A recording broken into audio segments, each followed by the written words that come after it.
कोई भी आप जब आप प्रॉपर्टी लेने जाते हैं या किसी प्रॉपर्टी को आप परचेज करने जाते हैं तो हमेशा कुछ बातों का हमेशा ध्यान रखना चाहिए। जैसे कि कोई भी किसी भी इंसान से आप डील कर रहे हैं या किसी भी आदमी से आप प्रॉपर्टी खरीदना चाहते हैं तो हमेशा उसके कागज रजिस्ट्रार ऑफिस के थ्रू जाकर खुद चेक कराएं और उसमें देखें कि जो प्रॉपर्टी का ओनर है और जो प्रॉपर्टी आपको रियल ओनर बेचना चाहता है वो प्रॉपर्टी उसके नाम पर है भी या नहीं।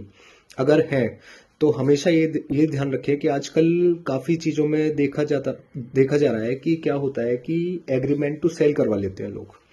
एग्रीमेंट टू सेल करवाने के बाद कुछ टाइम रख लेते हैं, उसके बाद बयाना देकर कि कुछ टाइम के बाद 6 महीने बाद या 7 महीने बाद हम उसे करवा लेंगे, रजिस्ट्री करवा लेंगे।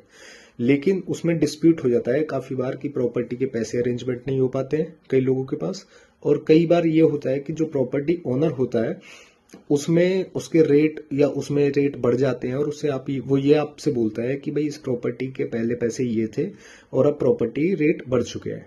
ठीक है, तो हमेशा ये ध्यान रखिए कि प्रॉपर्टी कभी भी एग्रीमेंट टू सेल के थ्रू आप कंटेस्ट नहीं कर सकते। अभी हाल फिलहाल में एक सुप्रीम कोर्ट का एक काफी अच्छा जजमेंट आया है जिसमें सुप्रीम कोर्ट ने ये साफ कर दिया है कि एग्रीमेंट टू सेल जो है वो प्रॉपर्टी के रिगार्डिंग प्रॉपर्टी पे उस पर कोई क्लेम नहीं कर सकता। मतलब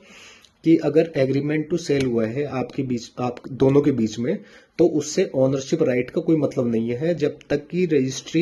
फुल रजिस्ट्री नहीं हो जाती है। मतलब कि जैसे आपकी रजिस्ट्रार ऑफिस में दोनों पार्टी के बीच में रजिस्टर्ड रजिस्ट्री नहीं हो जाती है तब तक आप उस पर कोई भी क्लेम नहीं कर सकते।